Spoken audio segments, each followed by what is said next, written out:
good evening, or perhaps good night, wherever you are. Lying in bed, perhaps listening under dimmed lights, maybe with the soft hum of a fan nearby. I invite you now to let your mind drift not just into sleep, but into history. The slow-moving kind, the heavy, dust-covered kind, the kind of history that isn't splashed across epic films or shouted by excitable tour guides. This is mythology as it was lived, or rather, as it was believed. Not in sweeping legends or blinding heroics, but in quiet rituals, daily fears, and the long, slow rhythm of belief systems that govern the lives of ordinary people. Tonight's journey takes us deep into the sands and tombs of ancient Egypt, not as a pharaoh, but as a soul. Then, we will descend with a goddess into the bowels of Mesopotamia. Later, we'll listen to the cracking of burned turtle shells from Shang dynasty priests. And finally, we'll slip into the marble halls of Roman divinity, gods who worked, ruled, and sometimes faded. So breathe deeply, settle into stillness, and let the past slowly and gently unravel before you. Your breath has left you not with violence, not with agony, not even with surprise, but with a stillness so complete it silences the world. It was not a gasp, not a wrenching tear between body and soul. No thunder cracked, no angels descended, no hands reached from beyond. There was only the faintest exhale, the gentlest loosening, as though your body simply decided not to hold on anymore. You did not feel your heart stop. You did not notice the last pulse echo in your fingertips. It was quieter than sleep, quieter than solitude. It's a kind of quiet that wraps itself around the bones of your thoughts, dimming them, softening them, until even the concept of thinking itself becomes distant, abstract, unnecessary. Your home of it can still be called that lingers for a moment at the edges of perception. The walls are painted in ochre and prayer, ancient and familiar, and yet they already begin to lose their weight. The brushstrokes on the wall, once reminders of ancestors and rites, now seem like shadows cast on smoke. The ceiling above you, the ground below, these things fade not like light dims, but like names forgotten mid-sentence. Time slows to syrup. Sound becomes syrup. You are suspended, not floating, not falling, but adrift in something far more final. The unraveling of familiarity. All around you, there is a subtle folding inward of the world you once occupied. Your breath, the last you took, feels like it belonged to someone else, a memory borrowed from a stranger. Then even the memory of breathing is gone, and now you are not in that room. You are not lying on a bed. You are not surrounded by the echo of your name. You are not among the weeping or the waiting. You are elsewhere. No more than that, you are elsewhere, in the most profound sense. This is not another room, not another place in the same world. This is a different kind of space entirely, where the laws of the living have no meaning. You stand barefoot, though. You do not recall standing on a shore of dark sand that glistens not with moisture, but with memory. The grains are cool beneath your feet, but not cold in the way of winter. They are cool like stone, untouched by sunlight for 1,000 years. They cling to your souls, weightless yet grave. Before you flows a river vast, unmoving, impossibly black. It does not reflect, not the stars, not the sky, not even your own shape. You look down and see only absence, as though the river denies even the suggestion of your existence. It winds in ways that defy topography, curling back into itself, vanishing into hills shaped like the backs of sleeping beasts, like crocodiles molded from dusk. There is no wind. There is no sun. There is no sound. And yet everything around you feels. The silence is not empty, it watches. The air does not move, yet it presses lightly against your skin, as if taking your measure. You inhale out of habit. There is no scent, no breeze.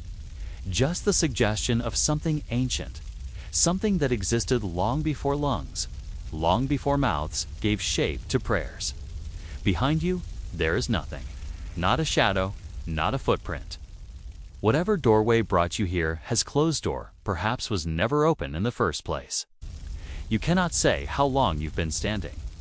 Seconds do not behave like seconds here. Time has softened, melted into something circular and strange. This is not the field of reeds. This is not paradise. This is not reward. This is the duat, not a hell, not a heaven, but a realm entirely its own, part geography, part memory, part divine bureaucracy, woven together by belief and ritual and spell. This is where every Egyptian once expected to arrive, not in theory, not in imagination, but in certainty. For the ancient Egyptians, death was not an end but a process, a passage, a landscape to be crossed with care, with knowledge, with reverence. You do not stroll through this place. You earn every step. You recite every word. You remember every symbol. And in forgetting, you may be unmade. This place, this duities, older than kingdoms, older than the names carved into tomb walls, older than the Nile itself, if you believe the songs. And now, you are here. Your journey, however short or long your life was, has led to this beginning, and your journey has only begun. The Duat is not a land in any traditional sense, not a country one can map, nor a terrain that yields to cartographers or pilgrims. It does not exist in the way the desert does, or the valley, or the sea. It exists instead like a thought, vast and layered, or like a dream half remembered upon waking, a place that reshapes itself as you move through it, reflecting not only your deeds, but your doubts, your hopes, your ignorance, your name. It is a realm of paradox and transformation, where time coils in loops and space folds into ideas, and nothing is ever entirely what it seems. The Duat is formed from belief, memory, and judgment. It is older than pyramids, more fluid than the Nile, and as personal as your own heartbeat. The gods live here, but so do your choices, your sins, your confessions. Your name echoes through its corridors, not always kindly. As you take your first steps along its hidden paths, you notice how the world around you refuses to stay still. The sky is not black, nor blue, nor any color that your eyes recall. It is the color of closing eyes and burnt incense, of silence after thunder, and the hush of stone doors sealed from within. Above you drift constellations, unfamiliar shapes that were once carved into tomb ceilings and palace domes, animate, now shifting, telling stories you almost remember. Below, the ground alternates between cool stone and pulsing earth. Sometimes the path is narrow, pressed between cliffs made of stacked bones or ruined hymns. Sometimes it widens into vast plains where shadows cross in geometries not meant for the living. You walk, but it is not walking in the earthly sense. You move, and the world moves with you, around you, beneath you, through you. The Duat is not a place where logic applies. Here, fire can be cold. Water can hang in the air like lanterns. Trees bleed gold and weep names. Mountains breathe. Lakes remember. And Timo, time drips sideways. It does not flow. It pools. It lingers in corners. It circles back. 1 hour can stretch to eternity if you hesitate, and eternity can shrink to a whisper if you are bold. In this place, the geography is alive and not always kindly. There are groves of bronze reeds that slice like razors. There are caves whose mouths open and close like lungs, inhaling the unwary. There are rivers that flow not with water, but with voices, some sobbing, some laughing, some accusing.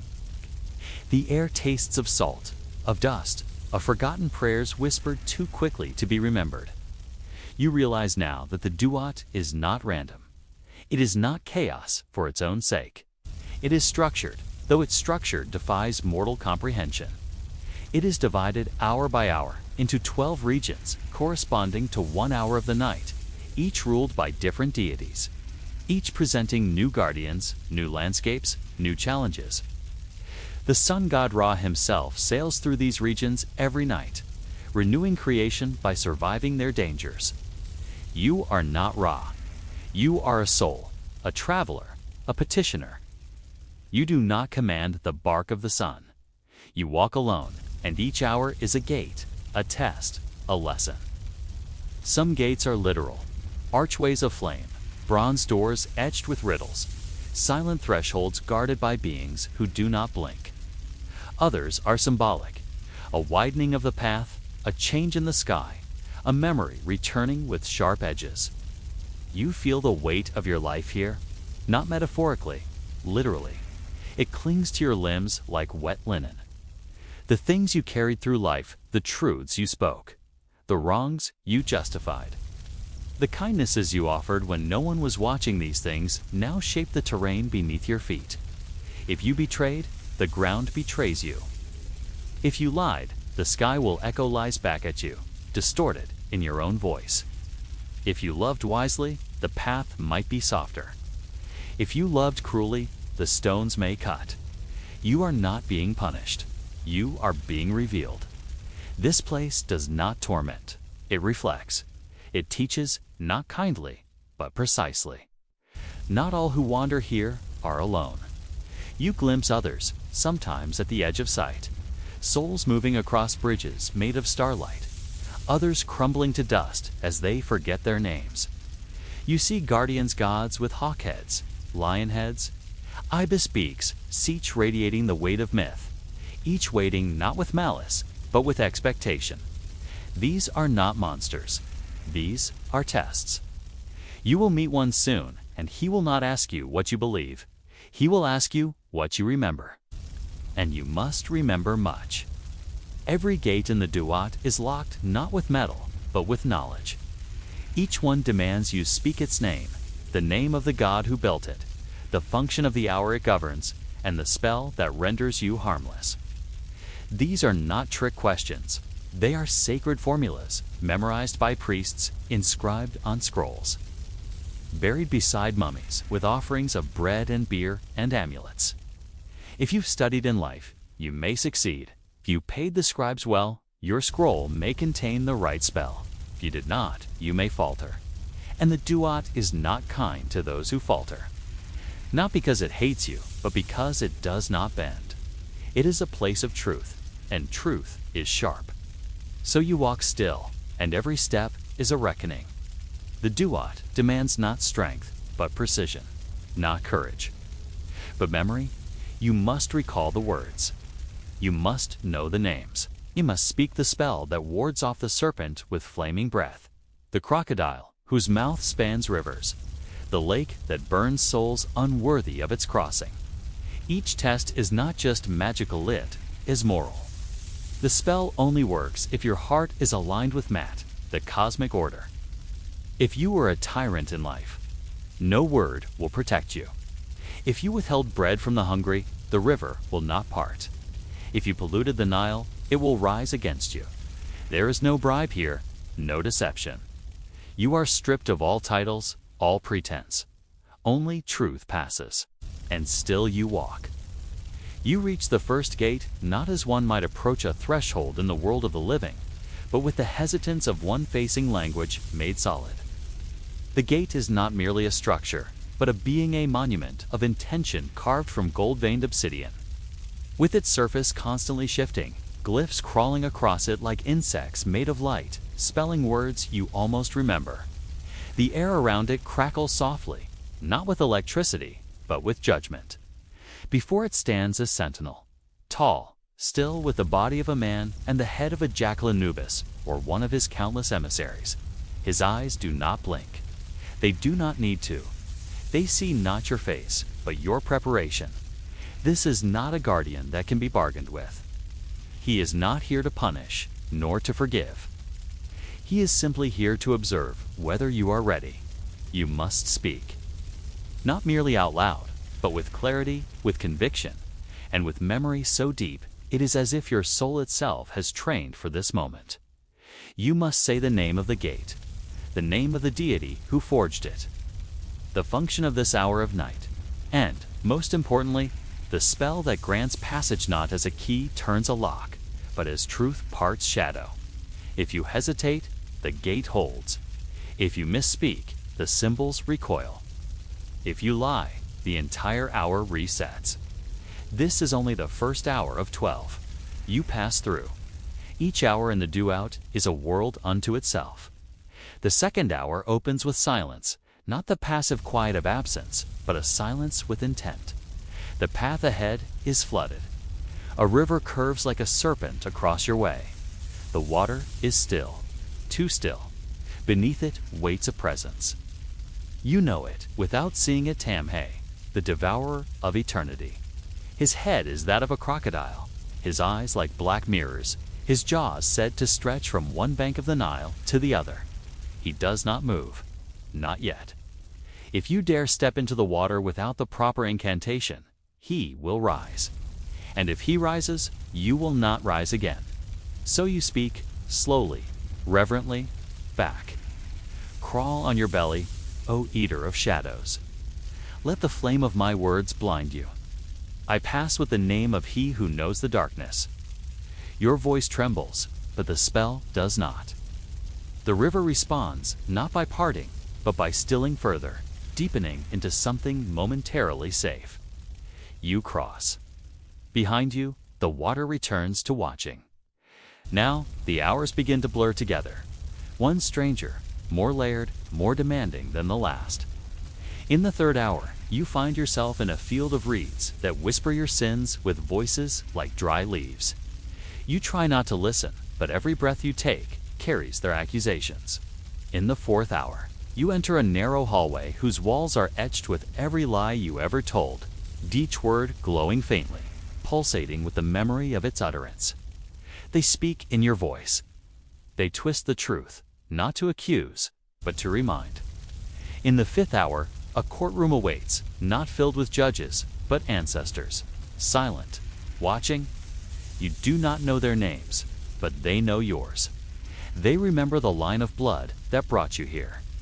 Their silence weighs more than any verdict. By the sixth hour, the duat tests not only memory, but emotion. A bridge stretches over an invisible abyss. It is thin, cracked, unstable.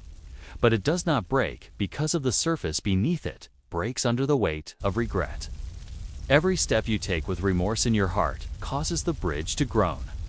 You must let go, not forget, not ignore, but release. If you do not, you fall, not down, but inward, into a place where even the gods will not search for you. And always, spells. The Book of the Dead F, you commissioned it properly, has one for every situation. Spell for not being devoured by the snake who eats the dying. Spell for knowing the names of the guardians, who dwell in the 8th region. Spell for passing through the cavern of knives. Spell for avoiding the pool of fire. These are not simply poems or prayers. They are code. They are keys. They are the difference between continuing and ceasing. You must say them with perfect pronunciation, with perfect intent. Forget a single line, and the spell collapses. Say a name incorrectly, and the guardian it belongs to becomes hostile. They are not forgiving. They are not cruel. They are fixed. You walk through a valley where each stone bears a face, some familiar, some lost to time. They are people you hurt, people you ignored, people whose names you never bothered to learn. Their eyes follow you. Some weep, some laugh, some merely stare. You begin to understand what the duat truly is. It is not only a place of magic, but a place of consequence. Here, the intangible is made real. Thoughts become landscapes. Emotions become weather. Guilt becomes terrain. In the 9th hour, you are presented with an illusion. It appears to be a resting place, a grove of shade, a bench of stone, a basin of clean water. Your body, which you had forgotten, could feel fatigue, aches with longing. But this, too, is a test. The duat does not offer comfort without reason. You must recite a spell not to dispel the illusion, but to prove you recognize it as one. If you drink the water, you forget a name. If you sit on the bench, you lose an hour. If you rest beneath a tree, you dream, and some who dream here never wake. By the 11th hour, your soul is ragged. You have passed gates made of starlight and bronze, crossed rivers filled with screaming shadows, faced beasts with heads of jackals, scarabs, lions, serpents. You have spoken more names in this night than you did in your entire life. Some names were of gods, others were yours. Variations of it, pieces of it, you did not know you had so many. But names have power. Names are identity. To forget your name here is to forget yourself. Now, as the 12th hour approaches, you are not the same soul who entered. You are thinner, sharper, not broken, but refined. As if the fire you passed through did not burn you, but purified you. The duat has not judged you. It has revealed you, and still, one final test remains. And so you arrive, not with fanfare, not with triumph, but with the silence of someone who has seen too much to celebrate. You stand at the entrance to the Hall of Mat, the place of judgment, the weighing of the heart, the axis upon which eternity turns. The chamber opens before you, not with doors, but with the slow receding of space itself, like a horizon stepping backward to make room for you. You are not alone, yet no one speaks. Here, sound is sacred. Every footstep, every breath, every heartbeat whore. Its echo is a prayer in waiting. The hall itself is colossal beyond mortal scale. Pillars rise like trees in an unseen forest, their surfaces inscribed with symbols that shift subtly as you pass, as though reading you. The air smells of myrrh, lotus, and dust, a mixture that somehow invokes both memory and finality. Above, the ceiling is a night sky that is not painted, not carved, but real. Stars glimmer, constellations move. Time breathes here, but differently. It waits. At the center of this holy vastness sits the scale. It is not decorative. It is not metaphorical. It is ancient and exacting, a tool of divine measure forged by concept rather than metal. One side holds a single feather white, perfect, light beyond light. This is the feather of Mat, the goddess of truth, balance, cosmic order. It is not merely a symbol of justice. It is justice sharpened to stillness. On the other side will be placed your heart, not the organ of flesh, but the essence of you. Your memory, your decisions, your cruelties, your tenderness, your truth. It glows faintly as it is set upon the plate, not by hands, but by the very logic of the duat itself. You feel it leave you. You feel, for the first time, what it is to be separated from your own story. And now, you wait. The scale does not tip quickly. It wavers, it listens, it tests.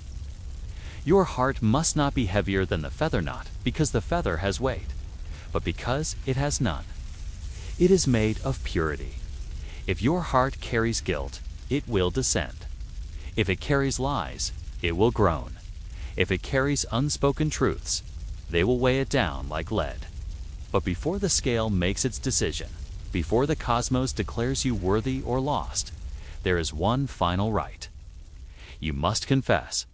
This is not the confession of the guilty. This is not repentance. This is the negative confession, the declaration of innocence.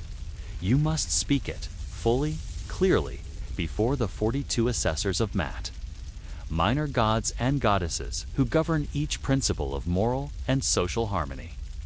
They stand before you not monstrous, not radiant, but unalterable. Each of them represents one sin. Each will listen for a specific truth. You must say, I have not stolen. I have not killed. I have not committed adultery. I have not cursed the gods. I have not polluted the Nile.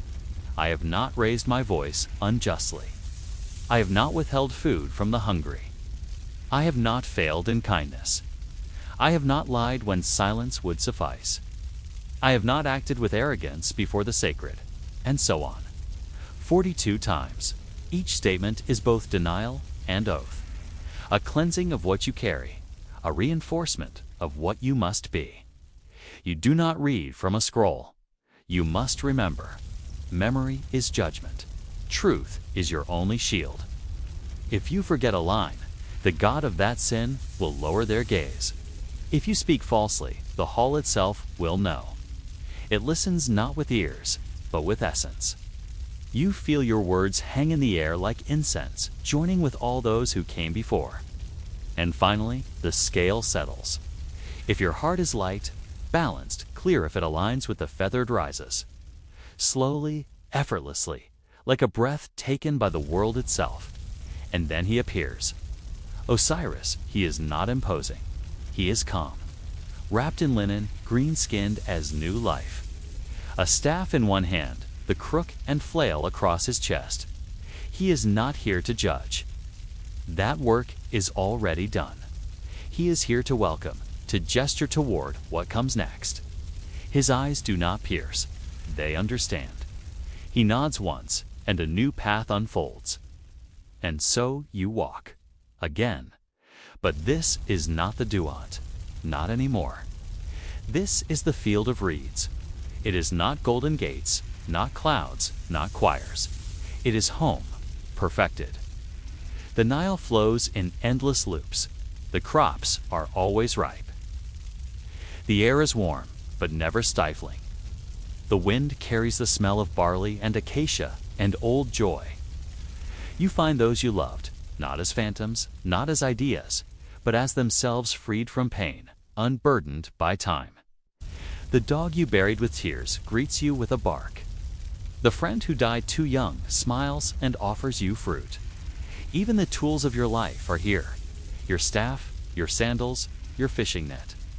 For this is not reward, it is restoration. The life you lived echoed in harmony, repeated eternally without loss. But even here, you work, you sow, you harvest, you tend. Eternity, for an Egyptian, was not idleness. It was continuity, perfected labor without fatigue, family without grief, life without end. There is no hunger, there is no thirst. You are not served, you belong. You are not worshipped, you are remembered. And to be remembered is everything, but not all pass. If your heart fell off the scale, condemned it, then your fate was not flame, not torment, but cessation. You are brought before Ammit, the devourer of unworthy souls. Part crocodile, part lion, part hippopotamus, the three most feared beasts of the Nile. She does not chase. She does not roar. She does not hate. She simply consumes. In one soundless moment, your heart is no more, and with it, your name, your memory, your presence in the world. You are not damned. You are forgotten. No one will speak of you. No ancestor will honor you. No statue will bear your face. You will not even haunt. You will simply not have been. This is the true horror. Not punishment, erasure. You are alone, and yet you are not. The echoes of your steps, the weight of your choices, the shape of your soul, they linger in this space like the warmth left in a seat long after the body has risen. You have crossed the duat. You have walked its rivers of fire and crossed bridges of regret. You have stood before gods who do not smile and answered questions without words. You have remembered names older than language, and you have faced truths too heavy for breath. You have passed through gates carved from meaning itself. You have watched your heart placed on the scale of cosmic justice. And you have spoken the ancient words, not because you were powerful or brave or chosen, but because you were prepared. And now you rest. But only now, only here, only for this moment. For even in eternity, stillness is not truly still. Even peace is a kind of motion. The sun god Ra will rise again. As he does each night, he will descend into the duat, sail through its 12 hours, and battle the serpent of chaos before rising once more into the dawn. And as he sails, he lights the way for others 4 souls like yours. Because death in the Egyptian imagination was not a one-time event. It was not a final curtain. It was a process, a pattern, a cycle. And that cycle continues. Always, somewhere, right now, another breath is being released. Gently, quietly, a soul is leaving a body. Not with terror, not with agony, but with the softness of a flame bowing to night. And that soul nameless to you, yet known to the God's will, awakened beside a river that does not reflect stars. That soul will look down at its bare feet on cool sand and wonder where it is. That soul will face the first gate, and it will be asked, not with words, but with expectation. Do you remember the name? Do you remember the path? And they, like you, will begin. Some will falter, some will forget, some will be devoured. Some will reach the field of reeds and build again what they had lost. And the gods will not cheer. They will not mourn. They will simply continue, as they always have. For the duot is not punishment. It is not reward. It is revelation. A mirror held to the soul that reflects only truth. And in that truth, painful or joyous, forgotten or remembered, there is balance. You have not escaped death. You have passed through it. And that passage has made you clear, clean, whole in a way that life never could. Now you may be remembered not only by your descendants, but by the stars, by the reeds, by the duat itself. Your name, if spoken by the living, will carry weight. Offerings will be left, prayers whispered, stories told. You will be one of the countless souls who walked the night and returned not as a ghost, but as a presence unseen, perhaps, but not undone. So sleep now, rest in fields that do not dry. Drink from canals that never run low. Speak with the ones you thought lost. Sit beneath trees that bear fruit of memory. There is no fear here, only rhythm, only return, only the soft hum of truth, like music played on the strings of silence. And know this, you are not the last. The duat waits, and someone else, someone just like you, will begin the same journey tomorrow night. And they, too, may not last. Close your eyes and let yourself drift beyond time, beyond the rising hum of mortal lives, and sink into the amber haze of a world long buried in the cradle of Mytha. World where the city of Uruk rises from the plains. Like a hymn made of mud brick and intention, its skyline painted in dust and reverence. Each rooftop kissed by the low-slung sun like a lover reluctant to part.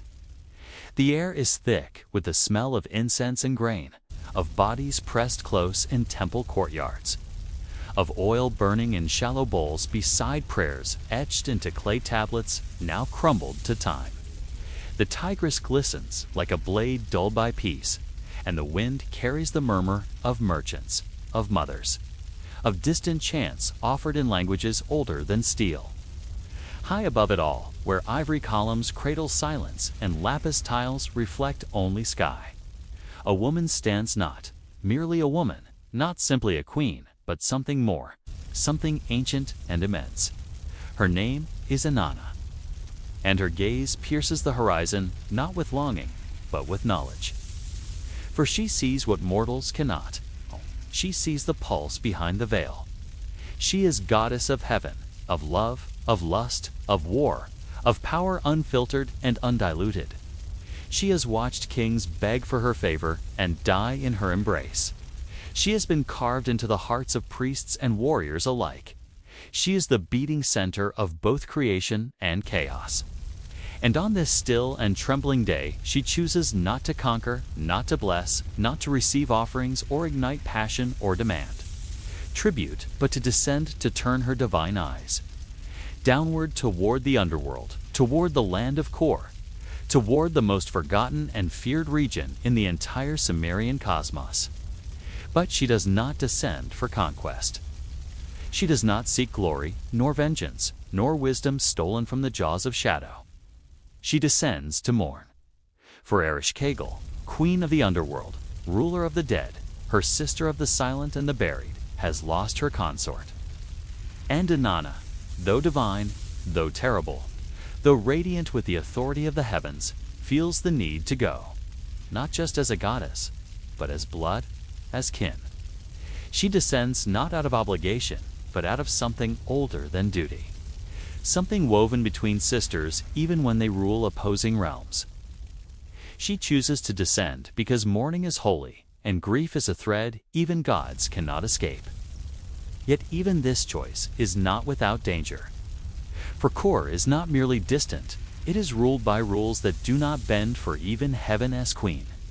Inanna knows this. She is not naive. She is not reckless. She prepares herself in 7 sacred steps, each an invocation, a declaration of self. She places the Shugora crown upon her head, a towering circlet shaped like the stacked mountains of divinity, symbol of her position as ruler of the skies. Around her throat, she drapes the necklace of lapis lazuli, each blue bead glowing like frozen tears from the mountains beyond the known world. Over her chest, she fastens the breastplate of power, adorned with lions and scorpions creatures that prowl the desert and serve as reminders of her dominion in battle. Around her wrists and ankles, she ties bands of gold, gifts from lovers whose names have been lost to dust, but whose love remains enshrined in metal. She wraps herself in her royal robe, dyed in the color of the first sunset, deep crimson edged in star thread. In one hand, she carries the measuring rod, in the other, the line symbols of judgment, order, and rule. And finally, she paints her eyes with sacred kohl knot for vanity, but to meet death without flinching. She is no trembling spirit. She is divine, but divinity in Kor is no protection. And when her adornment is complete, when every item has been placed with ritual precision, she calls upon Ninshubur, her loyal servant, her advisor, her voice in the world above. Inanna looks her in the eyes not as a goddess to mortal, but as one being entrusting another with something more valuable than relics, memory. If I do not return in 3 days, she says, voice like bronze touched by grief, go to the heavens, plead with the gods, tell them where I have gone. Ninshubur nods, the silence between them heavy with dread. No mortal has ever stood at the edge of Kor and not shivered. Inanna, radiant and ready, turns her back on the sun, on the sky, on the sense of worship and the warmth of devotion. She walks toward the place where the horizon dies, toward a stairway carved not from stone, but from silence. It is said the stairway into Kor does not echo, that it does not lead downward in spirals or angles, but inward, that each step taken is not through space, but through self, that the light dims not because of depth, but because of the nearness of truth. And so she walks one foot in front of the other, the weight of her divinity pressing down on soil that no longer recognizes heaven's mark. She passes no torches, no guards, no signs, only the thickening of the air, the stillness of shadow, and the distant awareness that she is being watched. That Kor, the realm of the forgotten, is not empty, but alert, not dead, but patient. Soon she arrives at the gate, not a metaphorical gate, a real one. She stands before the first gate, where time frays at the edges and air forgets how to move. The gate looms not as iron or stone, but as an impossibility made solid its shape, flickering like memory. Its frame built from something older than material, from law itself, from inevitability. At its threshold waits Neti, the gatekeeper of Kor, a figure neither kind nor cruel. With eyes like pits carved into dusk, with hands that have opened and closed this gate for longer than writing has existed. He does not blink when he sees her. He does not ask questions mortals might ask. He speaks in the voice of sand grinding against bone. Why does Inanna, Queen of Heaven, come to the land of no return? She answers, not with trembling, not with poetry, but with formality. With force, I come to mourn. I come for the funeral rites of Erish Kegel's husband. I come to witness the death that has touched even the realm below. Neti listens, and then he turns not toward her, but toward the depths. His voice does not carry. It simply arrives in the ears of Erish Kegel, and her answer returns like the sharp breath of an opening tomb. Let her in, but let her be humbled. Let her be stripped. Let her pass through each gate, and at each, let something be taken. And so begins the unraveling. The first gate opens with the sound of thunder, remembered in a dream. Inanna steps forward, and Nettie extends a hand. Without question, she removes the Shugura crown from her head, the towering symbol of her celestial station, the beacon of her divine lineage. The summation of heavens stacked upon heavens. She does not argue. She does not pause. She hands it over.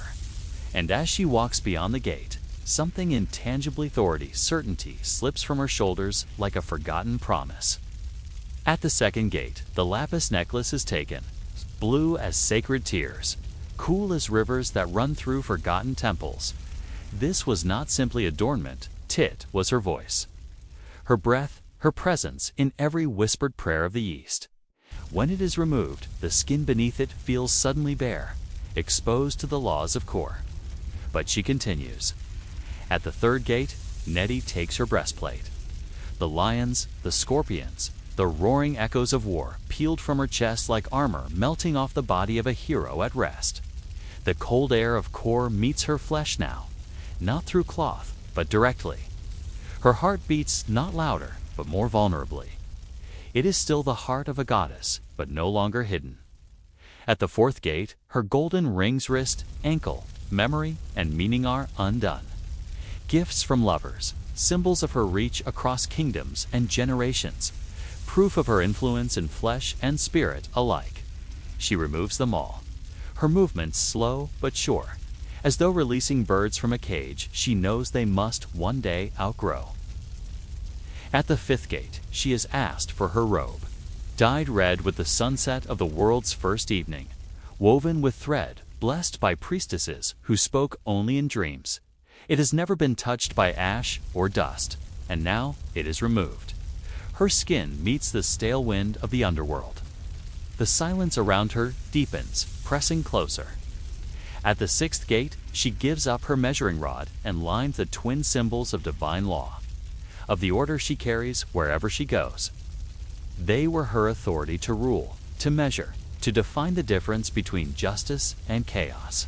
She yields them without protest, and something inside her flickers, like a lamp sensing its oil is nearly gone. At the seventh and final gate, Nettie gestures not toward her hands, or her arms, or her feet, but toward her eyes. The coal, dark and precise, drawn not for beauty, but for readiness, is to be taken. She wipes it away. And as she does, the face of Inanna, the one seen in temple murals, in bronze mirrors, in the longing eyes of those who begged for her attention, begins to fade. She is no longer the adorned goddess. She is a woman, a being, a soul entering a realm where names echo but are never spoken aloud. She has passed through the 7 gates, and now she stands in Kor with nothing. No crown, no robe, no weapon, no shield, no symbols. She is bare not as poetry, but as fact. The power she wore like skin has been peeled away in layers, gate by gate, until only essence remains. Her hair loose, her body naked, her spine still straight. She does not shrink. She does not speak.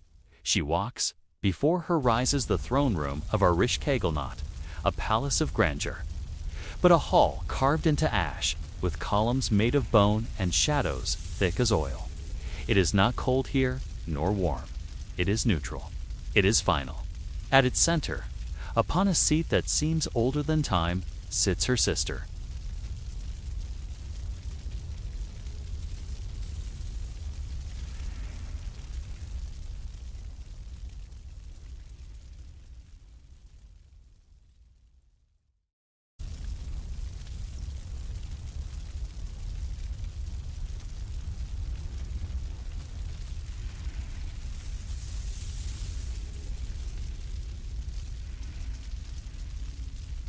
And then, without command, the Inanna, the ancient judges of Kor, older than any god, formed from the smoke of what came before beginnings, peer.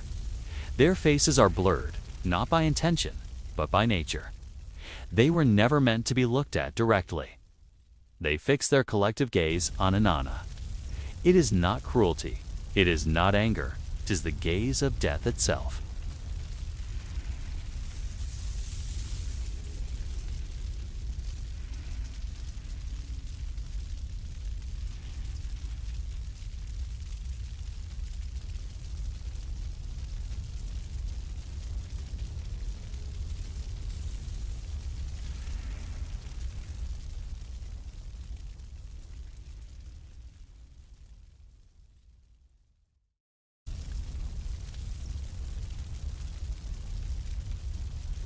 Not as punishment, but as permanence. Her body hangs in the Hall of Kor like a warning, like a truth no one wishes to remember, but no one dares to forget. She descended, she defied, she died, and above, the world begins to unravel. Time in Kor does not flow. It coagulates, it forgets itself, it folds in pools like stagnant water in a sealed tomb. And above, in the world of air and sun, hours begin to ache and stretch. The absence of Inanna barely noticed at first. Like the missing note in a familiar melody, soon becomes a silence too loud to ignore. In Uruk, her temple stands quiet. The sacred fires grow cold. The priestesses lose their rhythm. Offerings rot on untouched altars. Lovers no longer touch. Passion no longer burns. Crops remain stubborn in their fields, green but fruitless. The winds from the rivers slow, as if unsure whether to carry prayers upward or downward. Wombs close. Seeds dry in the hand before they can meet soil. The balance between longing and rage, fertility and death once held in her palm like a smooth stone crumbles into dust. Inanna was not merely loved, she was necessary.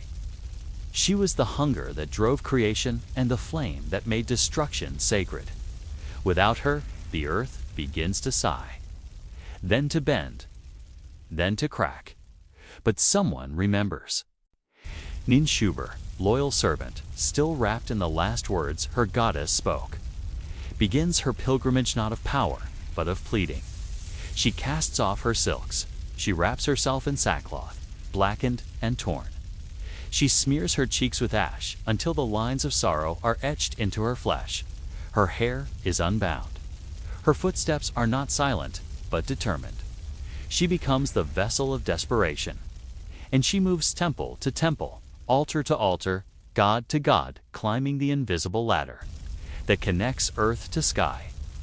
First to Enlil, lord of wind and air, ruler of command and decree. In his temple, the columns hum with authority. His priests bow deeply. But Ninshuber does not kneel. She raises her voice. Great Enlil, the Queen of Heaven lies suspended in death. The world forgets how to breathe. Bring her back. But Enlil, ancient and unmoved, replies, the underworld is not my domain. Its laws are not mine to bend. I cannot trespass. So she goes to Nanna, god of the moon, father of Inanna, luminous in cold reason. His temple is quiet, bathed in silver. His worship is orderly. Ninshuber speaks again. Your daughter is gone. Your light flickers in the sky, but she lies dark below.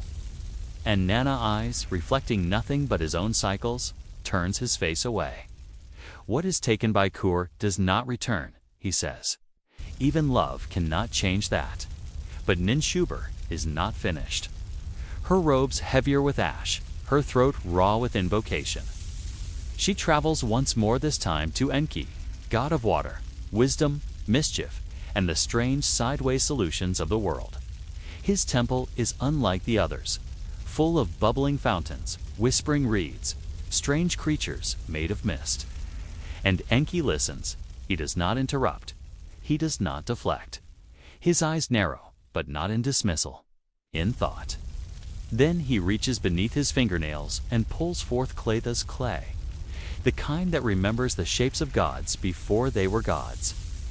He kneads it gently, murmuring words that sound like rivers reciting secrets. From that clay he forms to beings neither male nor female, neither divine nor mortal. They are not beautiful. They are not strong. They are small, silent, strange. The Gala, not warriors, not messengers, something in between. They are too quiet to fear, too strange to stop. To them he gives not weapons, but essence, the food of life, the water of life. Not food as mortals know it, not water as streams provide. These are symbols, substances that reverse forgetting, that call a spirit back through the veil. He places these offerings into their hands and whispers, "Go to Kur, do not challenge, do not demand, observe, reflect, listen." And so they descend not by stairway, but by strangeness. They pass through the gates. Nettie does not halt them, for they are not recognized by name or by purpose. They are anomaly incarnate. And Kur, which notices all things, notices them but does not understand. That is their power. They are ungraspable. They slip through. Inside the throne room, they find Ereshkigalnot seated, not crowned, but collapsed. She writhes, she moans, her voice a cracked bell echoing through hollow corridors. She suffers not from injury, but from unbearable pressure. Her pain is not physical, it is mythic. She labors not to birth, but to purge. Her wail split the stone. No priest could soothe her. No god would dare come close. But the Gala do not flinch. They do not speak to comfort her. They do not offer balm. They simply mirror. When she screams, they echo it, back not mockery, not mimicry, but acknowledgement. When she cries, they weep. When she gasps, they gasp. And in this strange reflection, for the first time in all her reign, the queen of the underworld feels seen not as sovereign, but as sister, as body, as burdened being. Something in her shifts. Perhaps she softens. Perhaps she is simply exhausted. But her voice comes low and heavy. Ask of me what you will. And the Gala, in unison, neither bowing nor raising their voices, say, "Give us the corpse that hangs upon the hook." And Ereshkigal, after a pause as long as forgetting, says, "Take her." They do not rejoice. They do not cheer. They act. They approach the body still cold, stiff with the permanence of divine death, and they sprinkle the food of life upon her lips. They anoint her brow with the water of life. They chant no spells. They sing no hymns. They wait, and her eyelids flutter. A single breath escapes. Then another. And Inanna, Queen of Heaven, opens her eyes not with clarity, but with confusion, with the strange weight of having been no one. She does not stand immediately. Resurrection is not graceful. It is awkward, slow, like a statue realizing it can move. But she moves. She is alive again, and the underworld watches, because no one leaves Kur for free. To rise is not to return unchanged. Inanna, though now breathing once more, though blood again stirs through her divine veins, is not the same goddess who once walked the stairway of silence, clad in power and ritual. As she ascends, she does so not in triumph, but in transformation. At each of the 7 gates, Nettie awaits her with the items once stripped from her form. One by one, they are returned not as gifts, but as remainders, reminders. At the first gate, her eyes are repainted with kohl, yet they no longer carry the same defiance. The gaze is deeper now, less adorned, more aware. At the second, her measuring rod and line are placed in her hands, but they feel heavier, not in weight, but in consequence. The robe wraps around her, crimson and rich, but it clings differently now, as though aware that it once draped a corpse. The golden rings circle her limbs again, but they no longer feel like adornment. They feel like chains of memory. The breastplate clasps again across her chest, but the lions do not roar. They wait.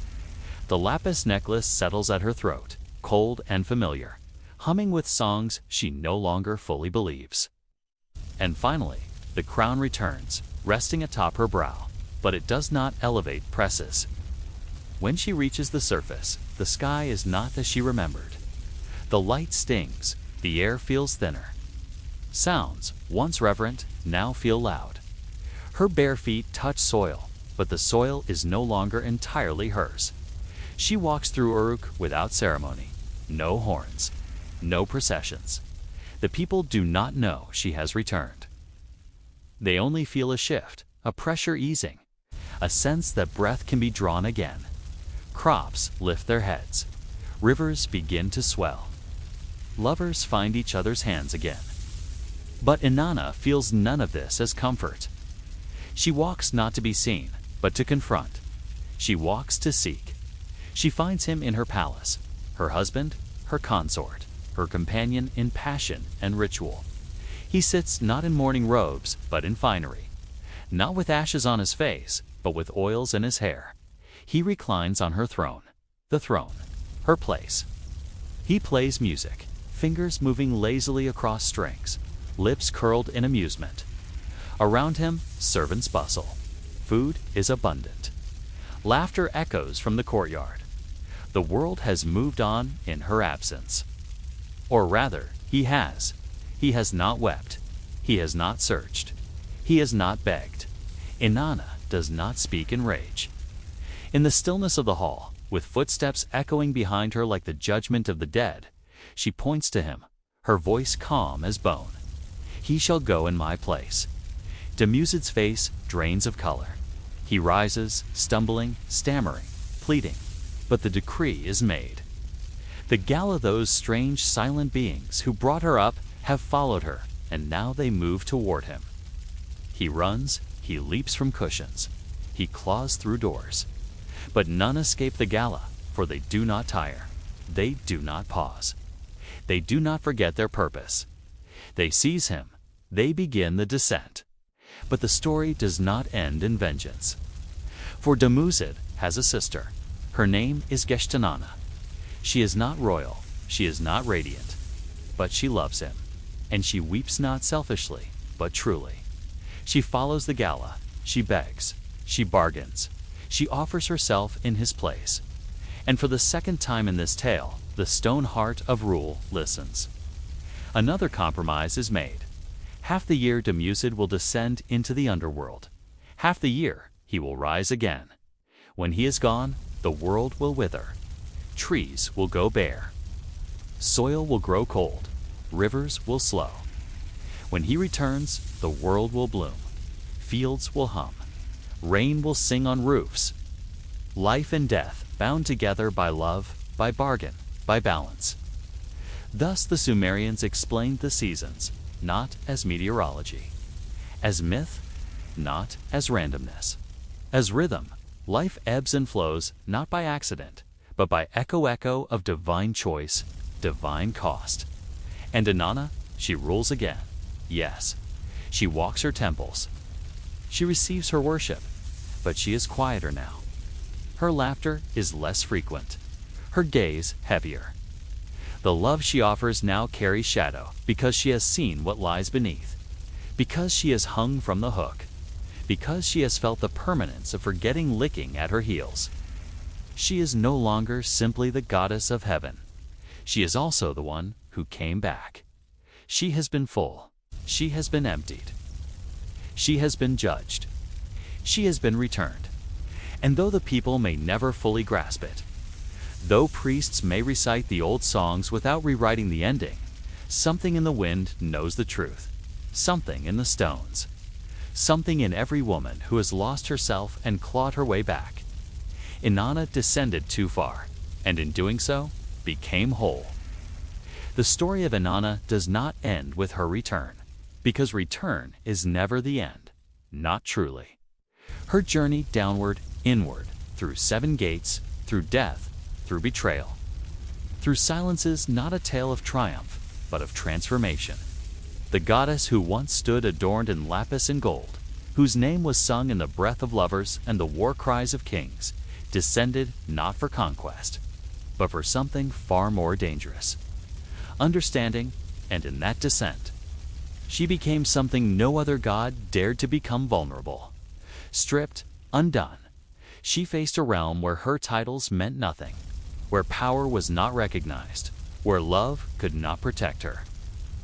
She hung not just as a warning to others, but as a lesson to herself. And when she returned, she brought with her not only the memory of the underworld, but its echo.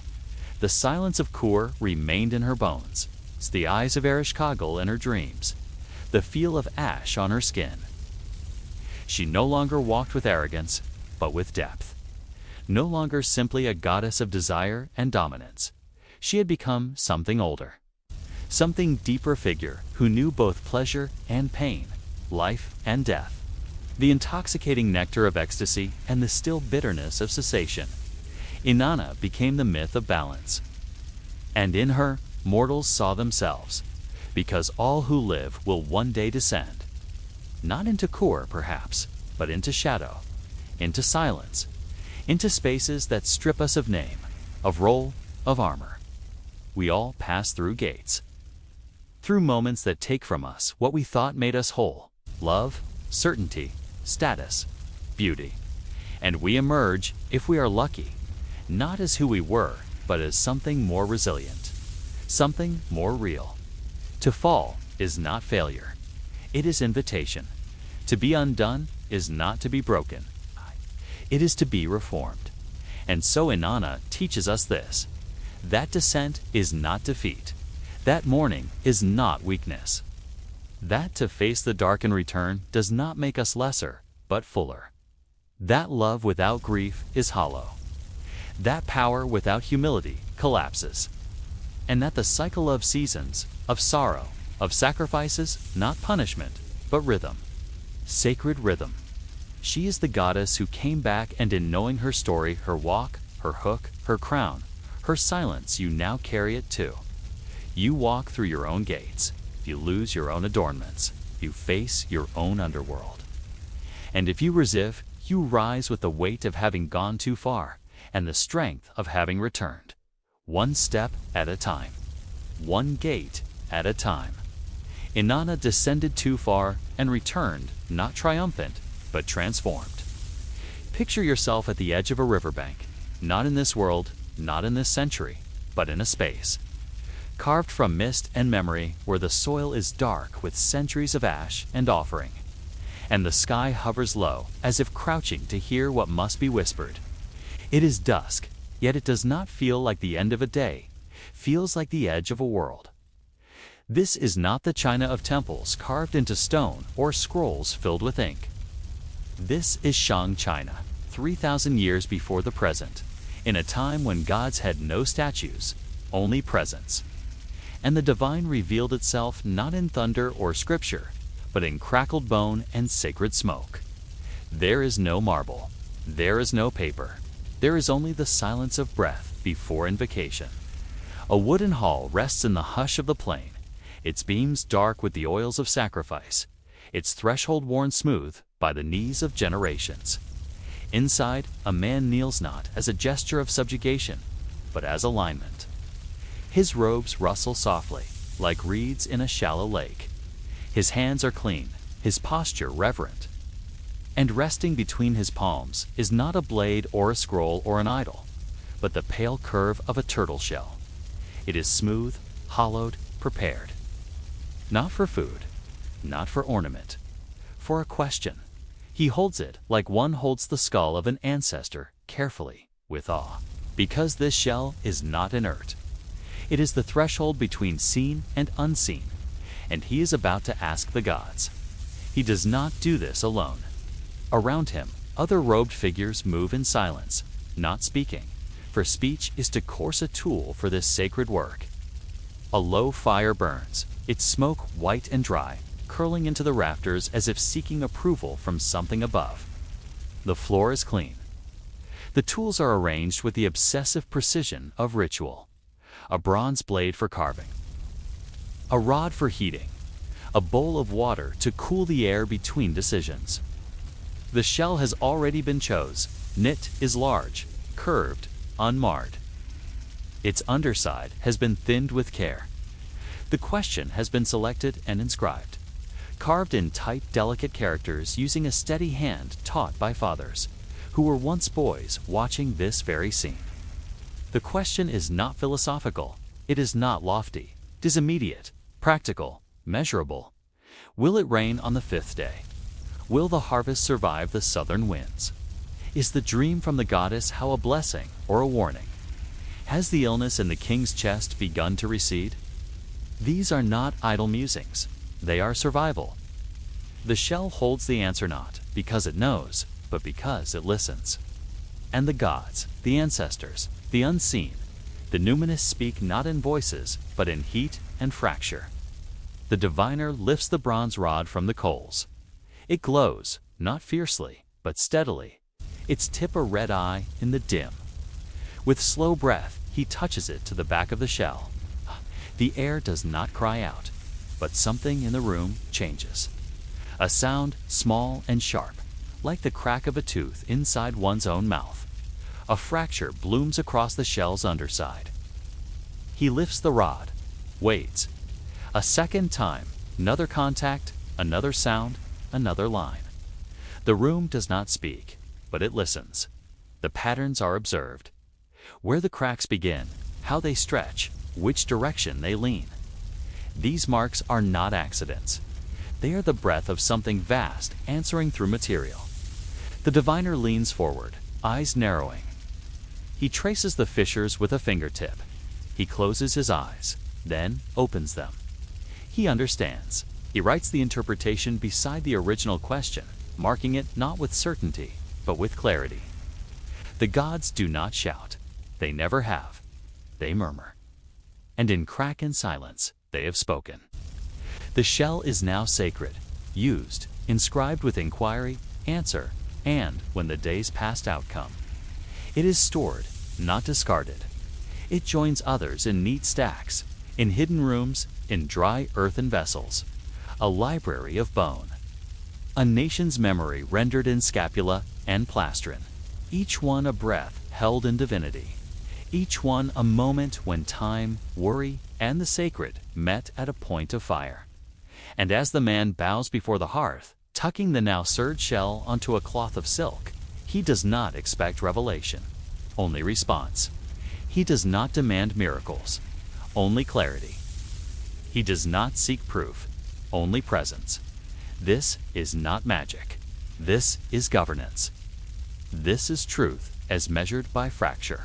And the gods, watching from their place beyond name and beyond image, do not descend, do not reply in thunder. They do not need to. They have already spoken. The Shang dynasty did not build its power on monuments or armies. Alanet was founded in rhythm, in repetition, in the steady beat of ritual that echoed not just through palaces, but through the marrow of daily life. From around 1600 to 1046 BCE, it ruled a landscape not with decrees carved into stone, but with questions etched into bone, decisions cracked into fire. Where other civilizations gave their gods faces and stories and jealousies, the Shang gave theirs silence. They were not absent. These gods, they were vast. They were not personalities, they were functions. The supreme deity, Shangdi, was not a king of gods, not a fatherly figure in the sky, but a force unreachable, distant, ruling with a presence so complete it required no voice. He did not speak. He did not descend. He needed no temples of gold. He needed obedience. He needed form. Beneath him stood the spirits of nature, gods of wind, of river, of hill and cloud. They, too, were not figures in myth, but mechanisms of the world. They were known, named, but not worshipped with song or story. They were consulted. They were offered to. They were activated by ritual. But it was not to them that the Shang turned most often. It was to the dead, because beneath Shangdi and beside the elemental spirits stood the ancestors, many, powerful, watching. They were not gone. They were relocated. They did not drift. They remained, hovering near the bones of their descendants, near the altars of their lineage, listening for incense smoke, listening for their names. And most importantly, they responded. Of all the forces the Shang feared or revered, it was the royal dead former king's mothers. patriarchs who could shape the world directly. To forget them was to die. To honor them was to survive. They were not mere memories. They were administrators of fate. The rains did not fall. It meant an ancestor had been ignored. If a crop withered, it was not drought, it was disapproval. The king understood this. He was not only a ruler, he was the highest priest, the greatest diviner. His job was not merely to command armies or negotiate alliances, but to kneel before cracked bone and ask the gods, the spirits, the dead, what should be done. Not for approval, for instruction. Because once a bone cracked and an answer appeared, it was final. It was law, not symbolically, literally. There were no appeals. The king's authority was rooted not in charisma or bloodline, but in access to the divine signal within fracture. And this practice was not vague. It was methodical, recorded, repeated. The king-or, a priest appointed in his name, would kneel before the bone. He would carve the question, will the river flood next month? Should we send envoys to the Eastern Territory? Is the queen's dream favorable? Shall we bury the prisoner or burn him? The shell would be cracked. The result would be read, recorded, and then followed. Sometimes the same question would be asked repeatedly over days to track how the answer evolved. Sometimes the result would be contradicted by the outcome, and that too would be recorded, not erased. The Shang were not seeking only divine approval. They were collecting data. Thousands of these bones have been unearthed, mostly in Enyang, the old Shang capital, and they form not just a religious archive, but a civic one. They are diaries of a nation asking its soul what to do next. But this was not superstition, not in the way modern minds might presume. It was a system. Just as one would measure grain stores or consult maps, one consulted the ancestors. Just as one would assess the loyalty of generals, one assessed the favor of the spirits. There was no divide between governance and belief. To rule meant to kneel. To kneel meant to speak through fire and fracture. And the people understood this. When they saw the king at war, they knew he had asked permission. When he ordered a sacrifice, it was not cruelty, was compliance. When he spared a village, it was not mercy, it was because the bones had cracked in their favor. And when he failed, they did not blame his strategy. They blamed his ritual. Ritual was not symbolic, it was operational. To conduct the correct ritual meant you were in alignment with the forces of the world. To deviate was to break the machine. Everything was sacred. Everything was procedural. The line between the political and the divine was not blurred, it was non-existent. And the result was a civilization built not on stories, but on structure. On the repeated crack of fire against bone. On the memory of what questions had been asked and how the gods had answered. Their gods did not forgive. They did not love. They did not change. They did not care if you wept. They cared if you performed the sequence correctly. They cared if the offering was proportionate, if the incense was pure, if the words were exact. This is how a nation survived. By listening for fractures. By reading the spaces between splits. By honoring the past not as nostalgia, but as active law. The past was not behind them, ruled beside them. And in the cold halls of temples darkened by pine smoke and silence, a king would kneel beside a shell, warm a rod, and press it to the bone, not to hope, but to obey. And yet, for all its formality and ritual precision, the Shang world was haunted by presence that could not be categorized, by gods that defied naming, and by spirits that appeared once in a single inscription and were never invoked again. The oracle bones, thousands upon thousands of them, preserved not just a theology, but a mystery, a whispered chorus of entities now vanished into silence. Not because they were destroyed, but because they were forgotten. Among the names of kings and ancestors, beside predictable inquiries about weather and health and war, lie questions directed at beings we cannot fully understand. Shall we offer grain to he who watches? Will that which binds cause misfortune if neglected? Is the dream given by the one beneath frost a warning? These names occur once, only once. No mythology remains. No description, no temples, no surviving prayer.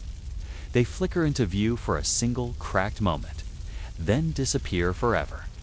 They were not invented for drama. They were recorded as fact, which means they were real at least to those who asked. And yet, they did not endure. No one wrote their names twice. So now, they sit entombed in bone, etched in curves of ancient script, gazing out across time without context, like ghosts made of grammar. Some were not even named. They were designated only by function, by essence, by riddle. That which knots, he who closes. The presence without scent. These were not titles meant to obscure. They were exact names for beings whose essence could not be spoken in ordinary language. The Shang world was full of such entities, not gods of love or vengeance, not heroes or beasts, but manifestations of the spaces between events. One inscription reads, "If we do not offer wine to that which knots, will the harvest fail?" But what was that which knots? A wind god? A household spirit? A binding force within agricultural ritual? No one knows. The question remains preserved, the answer lost. Not because the priests failed to record it, but because the future failed to ask again. These spirits were not male or female. They were not beautiful or monstrous. They had no myths of origin or jealousy or passion. They did not marry. They did not slay. They did not forgive. They simply were. They existed in the liminal. They hovered between breath and silence, between order and collapse. And they were addressed not with ceremony, but with care. Because they were specific, they mattered. Perhaps they ruled timing when to plant, when to hold council, when to bury the dead. Perhaps they governed silence, how long a ritual pause should last, whether a priest's hesitation meant disrespect. Perhaps they were the guardians of subtle things, patterns in incense smoke. The exact moment dusk became night. We do not know. And yet, in the Shang mind, they were real. They were essential. And then, they were gone. The great irony is that the more mysterious a spirit was, the more likely it was to disappear. The grand god Shangdi, the river gods, the ancestors were repeated, taught, embedded. But the strange ones, the marginal ones, the one-off forces that filled in the cracks of the world, they were rarely remembered twice. And so, what we inherit is a picture missing half its frame. A divine map with blank spaces where roads once were. The Shang priests did not write stories. They wrote questions. And so the gods we know best are those most often asked about. The others exist only as the quiet companions to a single concern, perhaps deeply important in the moment, now left adrift in time. But even these fragmentary gods teach us something. They show us a vision of divinity, not as personality, but as presence. Not as a being with desire, but as a function with meaning. In the Shang cosmos, a god was not prayed to because one loved them or feared them. A god was addressed because they had relevance. If the rain failed and you had not offered wine to the god of thresholds, perhaps the threshold had been crossed incorrectly. If the ox stumbled while plowing, perhaps that which die sorters had been ignored. The divine was practical. It was the operating system of the world. It required constant attention, not because it was jealous, but because it was precise. To neglect even a minor spirit was to allow the machine to malfunction. And so we are left with a pantheon built not on statues and temples, but on cracks and questions. A theology not of myth, but of footnotes.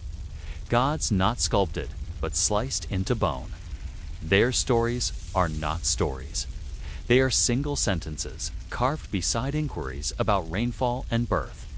They never told their tales, they only listened, and then they vanished.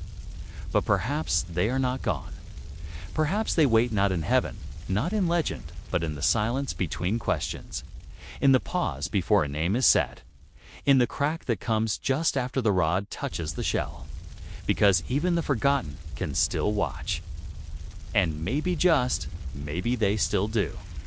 And so the priest kneels still, though the world has turned 1,000 times since his hand last touched the shell, and the fire beside him has long faded into embers buried under soil and time.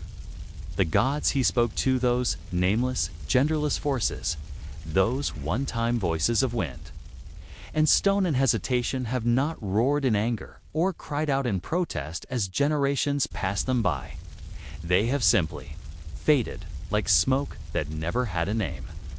And yet, in the dust of Enyang and the whisper of cracked bones unearthed by modern hands, they speak again, if only faintly, if only to those who still know how to listen. The Shang dynasty is gone, its kings forgotten, its wars erased from memory, its cities swallowed by time. But what remains are the records of questions, not the answers etched so carefully into ox scapulae and turtle shells. As if the world itself could be persuaded to speak when asked correctly, when cracked just so, when heat and reverence aligned in ritual precision. Imagine now that the world you know had no written contracts, no textbooks, no digital records, but instead recorded its fears in bone. Not philosophies, but weather. Not dreams of eternity, but the location of enemies and the timing of harvests. Each line carved by a hand that believed the cosmos was not indifferent, only cryptic. And that belief shaped every policy, every marriage, every battle. When a Shang priest pressed a bronze rod against the polished underbelly of a shell, he wasn't conjuring, he was listening, interpreting, submitting to a system older than himself, a code handed down not in commandments, but in silent rules whispered through fracture and flame. And as the shell cracked, as lines veined outward like tiny rivers of fate, he saw not chaos, but instruction, and he bowed not to gods of vengeance or salvation, but two entities so abstract they resisted depiction, whose very names were puzzles. That which binds, he who watches, the one who nods, that which who neumes. They were not characters in myths. They were not scrawled into epics or painted across temple ceilings.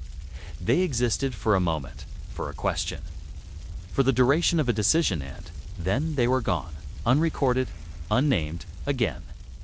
And yet, isn't that the essence of most divine moments? Fleeting, uncatchable, like breath taken before decision, like the moment just before lightning strikes. The Shang world was woven from such moments, sits theology, less like a pantheon, more like a constellation of temporary stars. And in this cosmic web, the king did not rule alone, he ruled through reverence. Through consultation with the unseen, his authority validated by cracked bone and ancestral agreement. The king's voice asked, but it was the dead who answered. And in that answer came permission to plant, to punish, to pray. And now, millennia later, we find those bones again buried, not just in earth, but in obscurity, and we see in them the quiet awe of a civilization that did not separate fact from fate, that asked, will it rain? With the same gravity as will we win the war? Because both required cooperation from what lay beyond. The Shang believed in thresholds, the invisible lines between silence, and speech between death and memory, between order and collapse, and they treated those thresholds not as mysteries, but as mechanisms, to be honored and negotiated with, not mastered.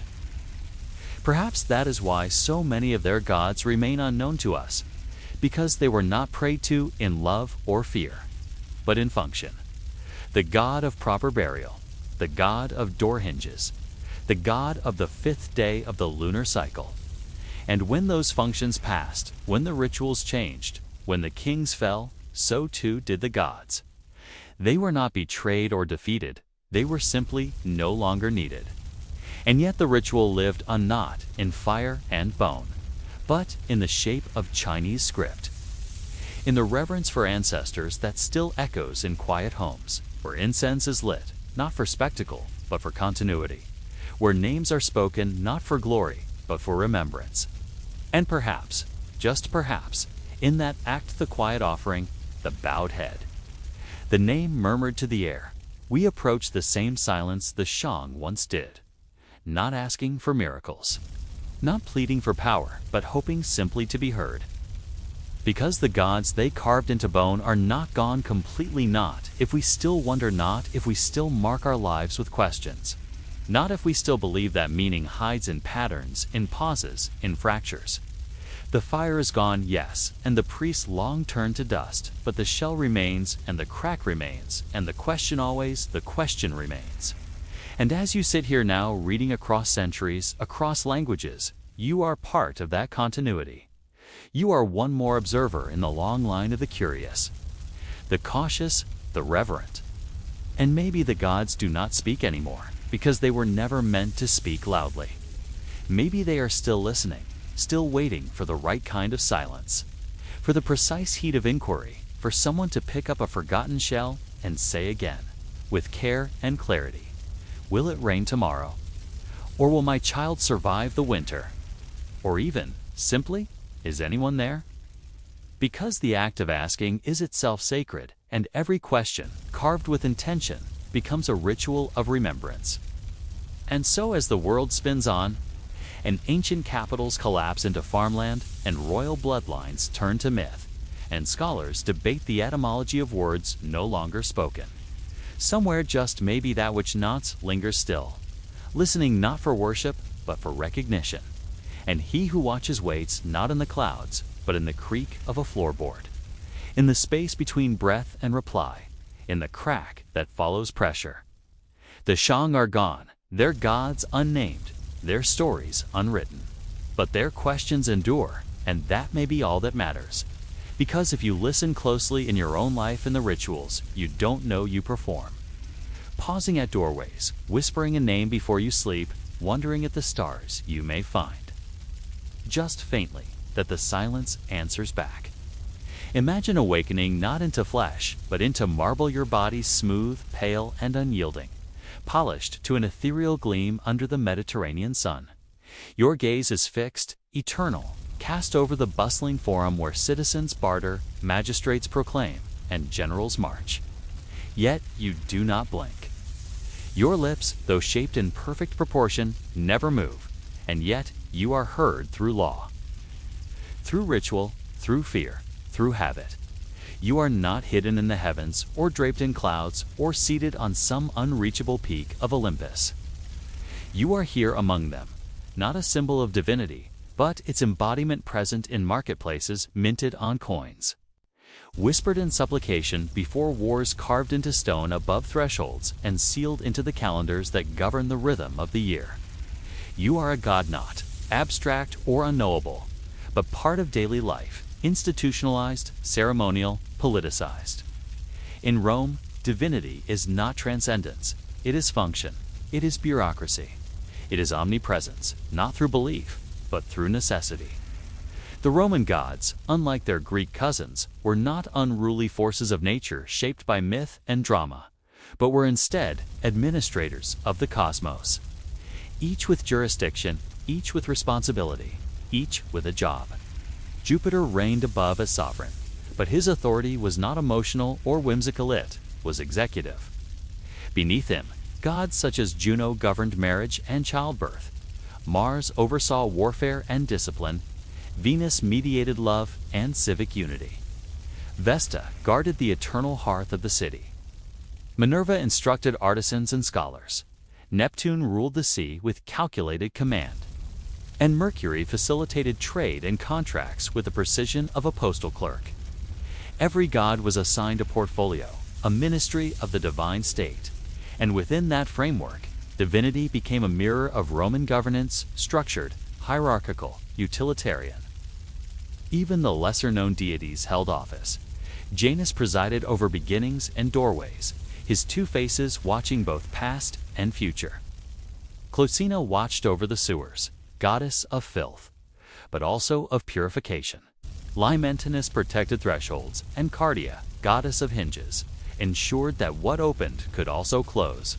No act, no moment, no inch of Roman life was untouched by the divine.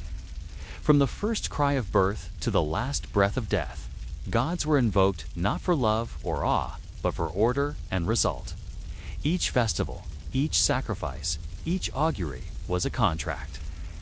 Do you te de, I give so that you may give. Piety was a transaction, not a passion, and the gods were expected to respond. In spring, before soldiers marched, the temples of Mars thrived with offerings oxen slaughtered, blades consecrated, vows uttered in the measured tones of the pontifices. They did not pray. They negotiated. The god was not adored. He was bound. If victory came, honors were paid. If not, the god was blamed. His image sometimes dragged through the streets in mockery. This was no relationship of wonder. It was an agreement. A covenant etched in bronze and sealed in blood.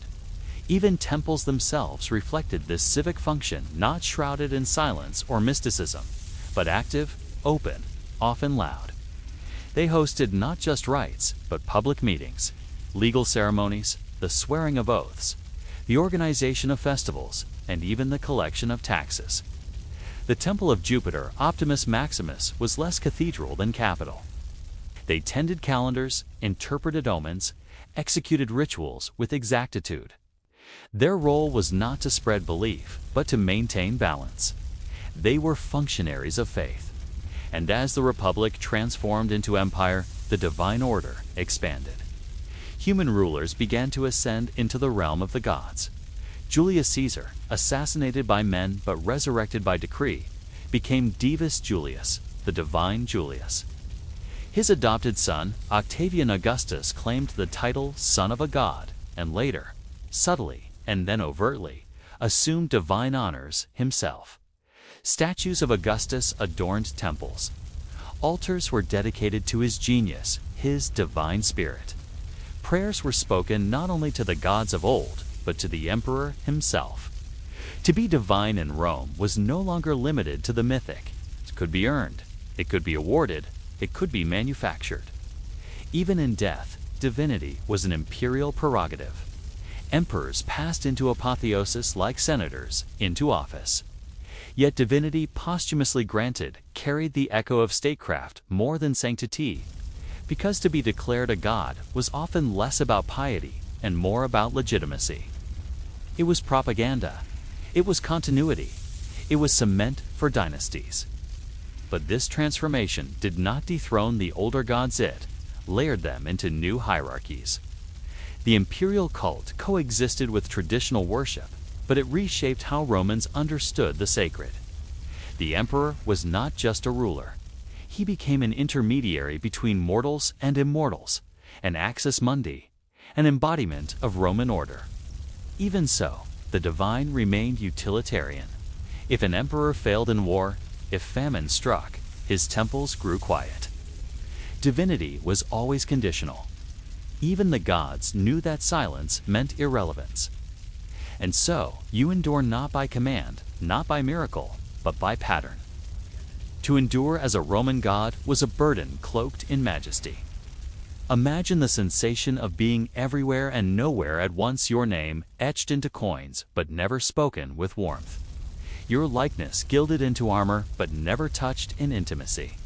Your temple grand in public, but soulless, devoid of genuine awe. You were seen daily, yet rarely beheld. For the Roman citizen did not look to the divine with wonder or trembling adoration. They looked to you the way a lawyer looks to a statute, reliable, immutable, but impersonal.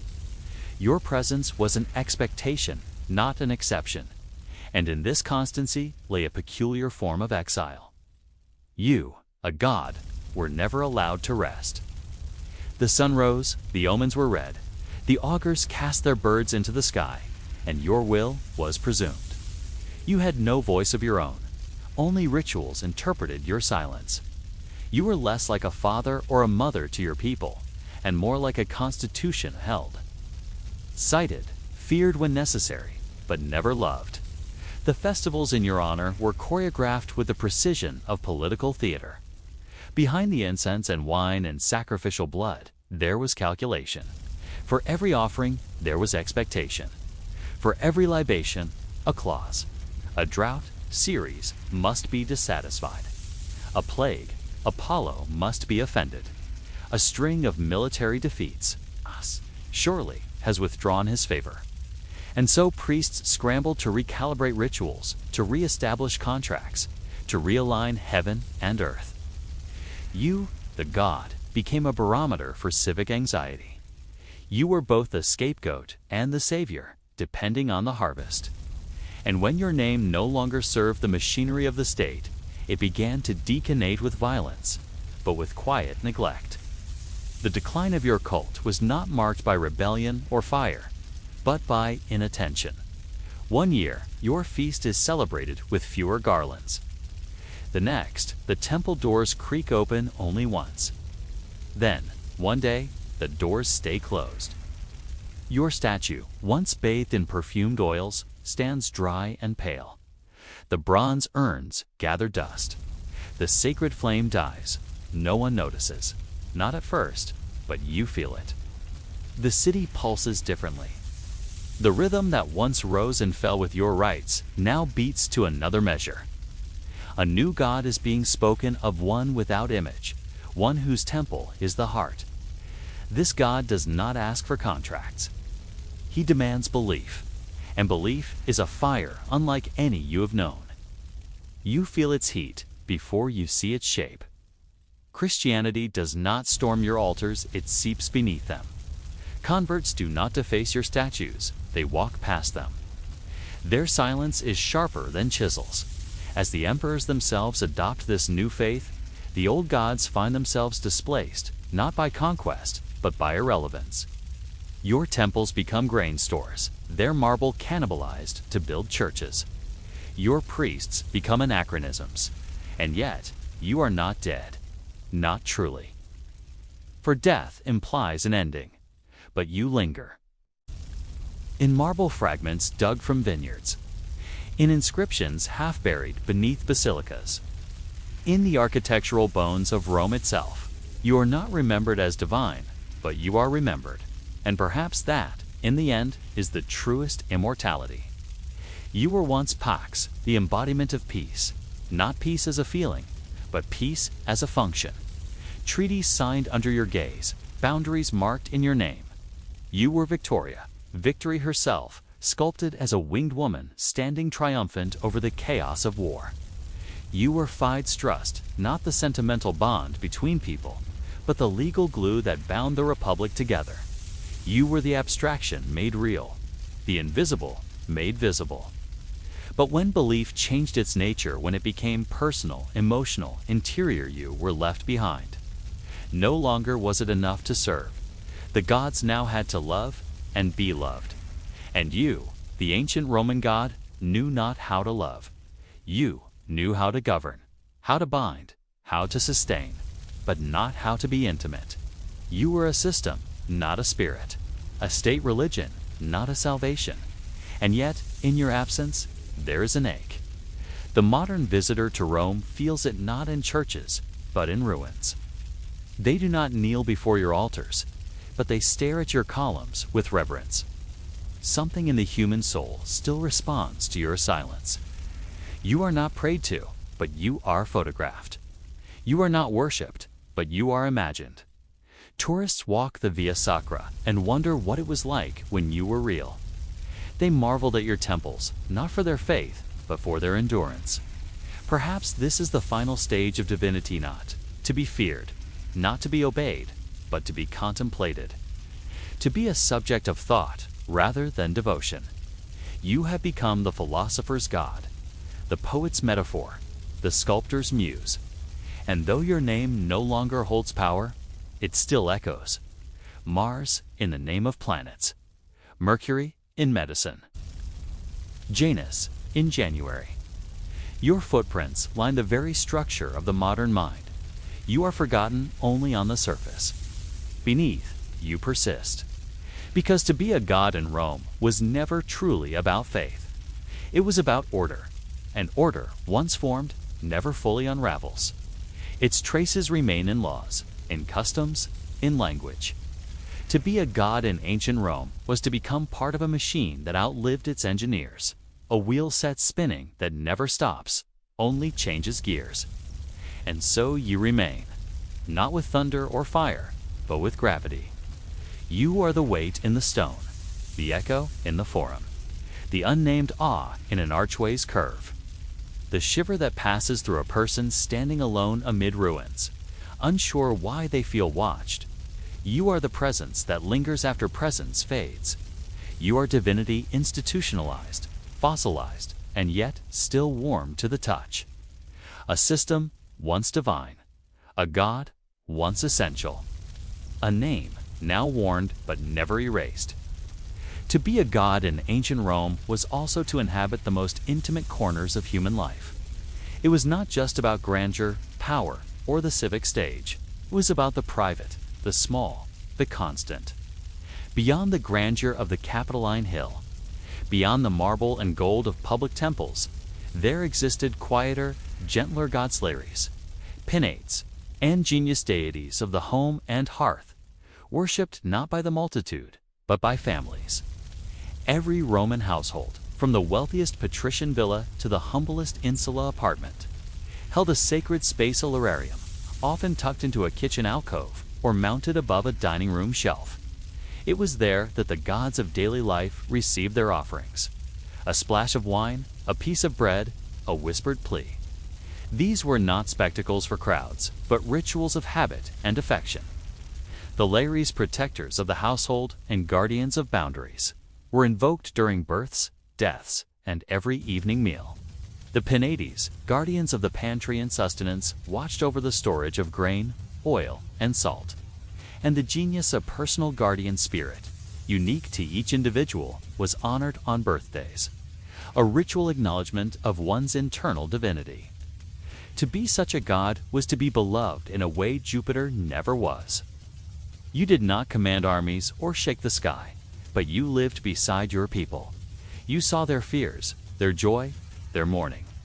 You were not distant, but present in the flicker of the household flame, in the scent of warm bread, in the silence of a dying relative's final breath.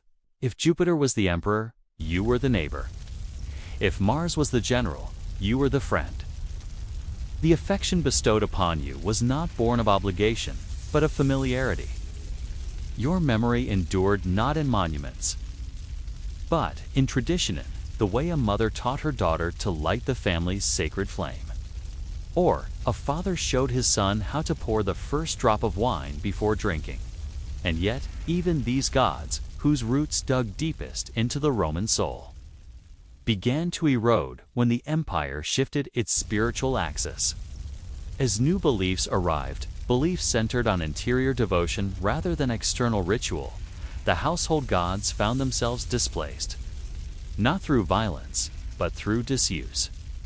The altars were not desecrated, they were ignored. The genius, once toasted on birthdays, was forgotten. The lararium, once filled with fragrant smoke, became a shelf for pots and plates. And with this loss came a subtle shift in Roman identity. The gods had once defined the architecture of time. The calendar was divine days, marked by festivals, seasons by sacrifices, years by auguries. To live in Rome was to live among gods who made each moment sacred, who baptized every action with ritual. When these rituals vanished, time itself changed. Days lost their personality. The year became linear, not cyclical. Without Vesta's fire, the hearth cooled not just in homes, but in hearts. For Rome, religion had been a binding agent, a shared choreography. Even those who doubted still danced. But when that choreography collapsed, people no longer moved in step. They turned inward. Individual faith replaced communal rhythm, and the gods, once everywhere, became nowhere. Some attempted to adapt. Philosophers like Cicero and Seneca reinterpreted the gods allegorically, seeing them not as literal beings, but as representations of natural order and moral truth. Jupiter became justice, Mars became courage, Venus became desire. In this way, the gods survived but as ideas, not presences. They no longer listened, they no longer responded. They became intellectualized, abstracted. Others tried syncretism, merging the Roman gods with foreign ones. Isis with Ceres, Mithras with Sol Invictus. These cults thrived in pockets among soldiers, merchants, and immigrants.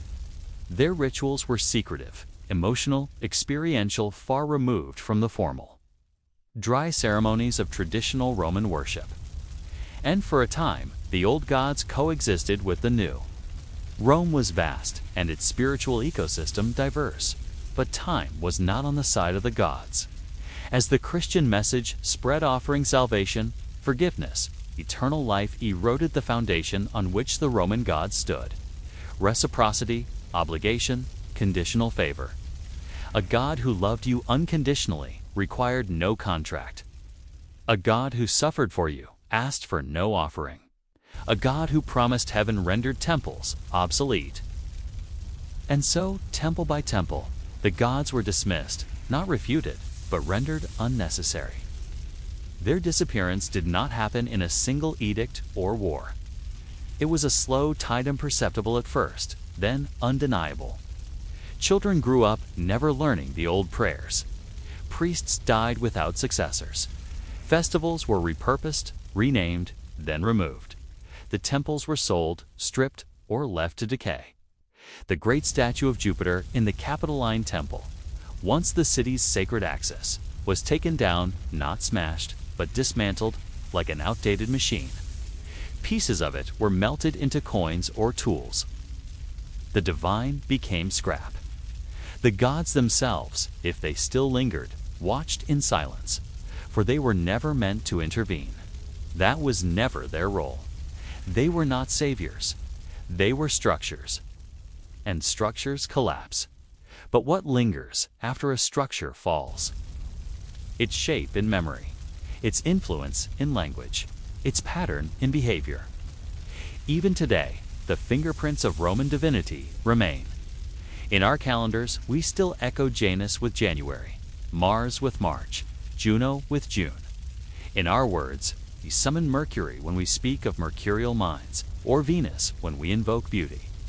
Our architecture still mimics their temples.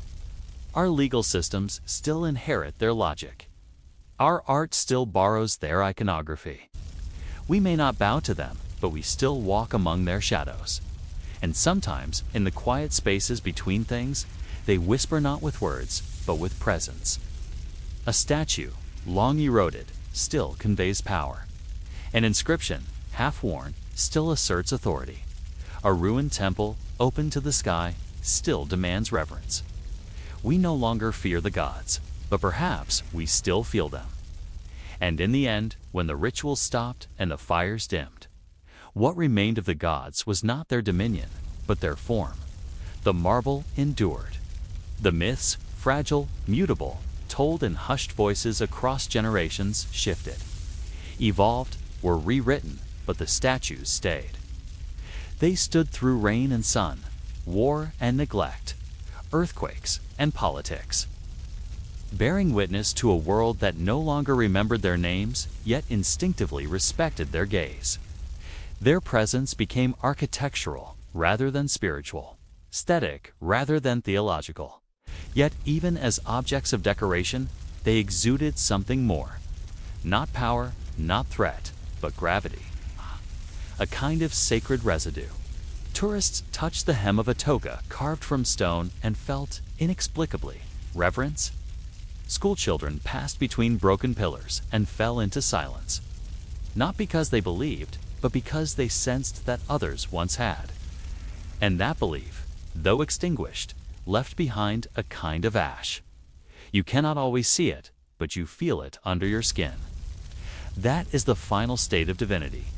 Memory without mandate, form without function, beauty without burden. Yet this is not the erasure that gods feared. It is a transformation.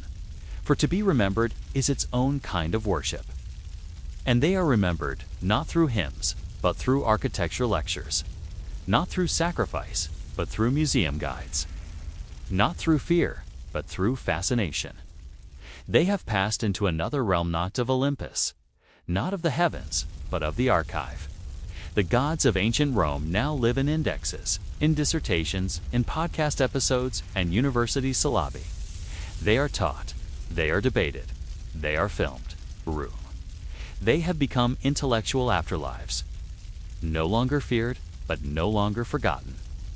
They endure in the realm of symbol. Mars now rides atop sports logos. Venus lends her name to razors and perfume. Janus lives in metaphors of time.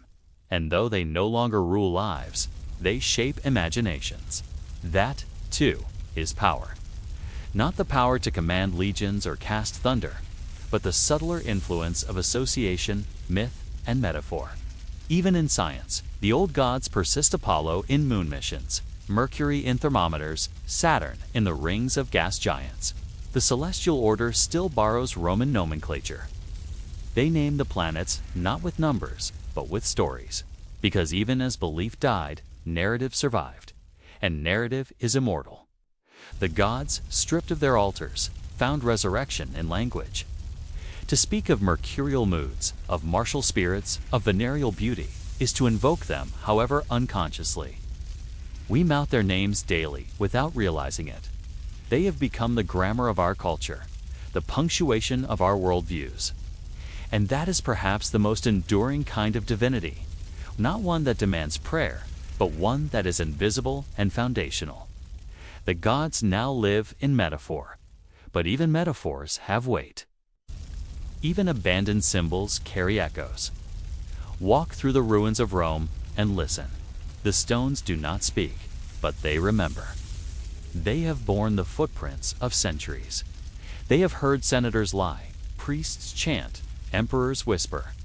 They have cradled the feet of 1,000 barefoot supplicants and the sandals of generals. They have carried the weight of gods, and still they hold. The gods, too, hold no longer in flesh, no longer in voice, but in structure. They are the spirit of arches, the soul of columns, the breath within the basilica that used to be a temple. They linger not as answers, but as questions. What did it mean to be divine? What does it mean now? Perhaps they ask us in return, what does it mean to be forgotten? Is it erasure? Or is it the final freedom? For to be a god in ancient Rome was never freedom. It was duty. It was surveillance. It was to be fixed in place, immobile yet watched, called upon yet never calling. The gods did not choose their fate. They were shaped by human need, trapped in expectation. They could not falter. They could not weep. They were not allowed fatigue, confusion, or evolution. To be a god in Rome was to be crystallized pure function, idealized form. But now, released from function, they float free. They inspire rather than enforce. They decorate rather than dominate. They are not agents of fear, but of wonder. And perhaps that is the better immortality. Not one bound to festivals and formulas, but one carried quietly in art, in myth, in marble. They are no longer gods in the Roman sense. They are gods in the human sense. They have ceased to be celestial administrators and become eternal muses. And still, some part of us believes not in their power, but in their presence. When we gaze into the eyes of a statue that once received offerings, something flickers. Not belief, perhaps, but recognition. We see in them a version of ourselves, remembered, eventually forgotten, and maybe one day rediscovered. They are not only monuments to divinity, but mirrors of mortality. For all gods, in Rome and beyond, are ultimately shaped by the people who need them. They rise as reflections of our hopes and fall with our disillusionments. They endure as long as we ask questions that require more than human answers. And when we no longer ask, they sleep. But they do not die. They do not fade. Because the very impulse to create gods is part of what makes us human. And as long as that impulse survives, so too will they reborn in new forms, reshaped by new tongues, enshrined in new temples. Some made of marble, others made of memory, still others made of code. But all echoing that same ancient truth, that the divine is not a destination, but a mirror. that every god, in the end, was born from a human question. And so they endure not in heaven, not on Olympus, not in temples, but in us. And now, you have traveled far, not in miles, not in years, but in something deeper, in belief. In the quiet pulse of human yearning that stretches across eras and empires. You began in Egypt, standing in tombs filled with silence and incense, wrapped in linen and prayer, where hearts were weighed against feathers, and eternity was carved into walls with patient chisels. You walked beside those who whispered spells into the darkness, not to control, but to harmonize, to balance life and death, chaos and order, hope and memory.